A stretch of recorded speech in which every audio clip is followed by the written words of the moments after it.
எல்லோருக்கும் வணக்கம். நான் இப்போ சொல்லப் போற மெசேஜ் என்னன்னு பார்த்தீங்கன்னாக்கா, நம்ம சாப்பிடுற சாப்பாடு இருக்கு பார்த்தீங்களா? உணவ ஏன் மெல்ல சொல்றாங்க? அதற்கான காரணம் என்ன? அப்படிங்கிறத தான் நான் சொல்லப் போறேன். நாம் உண்ணும் உணவ செரிக்கும் வேலைய வயிறு மட்டும் பார்த்துக்கொள்ளுது அப்படின்னு நம்ம நினைக்கிறோம். அது ரொம்ப தவறு. 32 பற்கள் எனும் கிரைண்டர்களால அரைத்த உணவையே வயிறு செரிமானம் செய்யும். அதோட வேலை செரிமானம் பண்றது தான். அதனால நாம் ஒழுங்காக மென்று சாப்பிடாமல் ஒன்றும் பாதியுமாக விழுங்கினா அந்த உணவை வயிறாலும் செரிக்க முடியாது.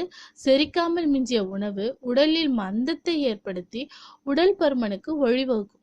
சரிங்களா? மென்று சாப்பிட வேண்டும் என்று குழந்தைகளை மட்டும் வற்புறுத்துறோம். நாம சாப்பிடும் ஒவ்வொரு கவலும் சாப்பாட்டையும் குறைந்தது 20 வினாடிகள் மென்று சாப்பிடணும். அதற்காக ஒவ்வொரு வாய் சாப்பாட்டையும் நேரம் குறிப்பிட்டு மெல்ல மெல்ல வேணாம். அதாவது நம்ம உப்புமாவா இருந்தா அதுக்கு ஒரு மாதிரி, இட்லியா இருந்தா அதுக்கு ஒரு மாதிரி நம்ம மெல்லணும். சரிங்களா? நாம் உணவை முறையாக மென்று சாப்பிடணும் என்பதுதான் கணக்கே தவிர 1, 2 அதாவது கவுண்ட்ல அதாவது மெல்றது கவுண்ட் பண்ண வேணாம். இத்தனை முறை மெல்லணும், 32 முறை மெல்லணும் அப்படிங்கிறது இல்ல. சரிங்களா? நாம் உணவை உண்டவுடன் நமது செரிமான உறுப்புகள் பல்வேறு வேதிப்பொருட்களை கலந்து உணவை செரிக்க வைக்கும். நமது வாயில் சுரக்கும் எச்சில் தான் செரிமானத்தின் பிரதான வேதிப்பொருள். நாம் உண்ணும் உணவுடன் நமது எச்சிலும் சேர்ந்து வயிற்றுக்குள் சென்று செரிமானத்தை ஏற்படுத்தும். சரிங்களா?